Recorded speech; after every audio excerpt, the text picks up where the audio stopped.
Hi guys! Quick guide muna tayo. Ganito mag-load ng EC card sa MRT station. Super dali lang nito, so let's go!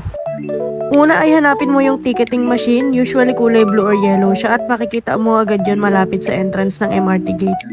Pag nandun ka na sa harap ng machine, pindutin mo yung top up. Tapos ilagay mo yung EC card sa card reader.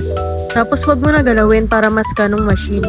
Next, pipili ka ng amount. Madalas may choices gaya ng $100, $200, $300. Piliin mo lang yung gusto mong amount. Pag napili mo na, maghulog ka ng cash sa machine. Tandaan, karamihan ng machine ay cash only at hindi sila tumatanggap ng malalaking bills. After mo maghulog, hintayin mo lang yung confirmation sa screen dan lalabas na doon kung successful yung load mo. Kapag okay na, kukunin mo lang yung card, pwede mo i-check sa screen or sa mismong reader kung magkano na yung updated balance mo. Then ayun, tapos na. Pwede ka nang pumasok sa gate sa tituloy ang biyahe mo. Super bilis, diba? Thank you guys for watching. Kung nagustuhan nyo nga itong video, huwag kalimutang i-like, i-share at mag-subscribe. See you on my next vlog.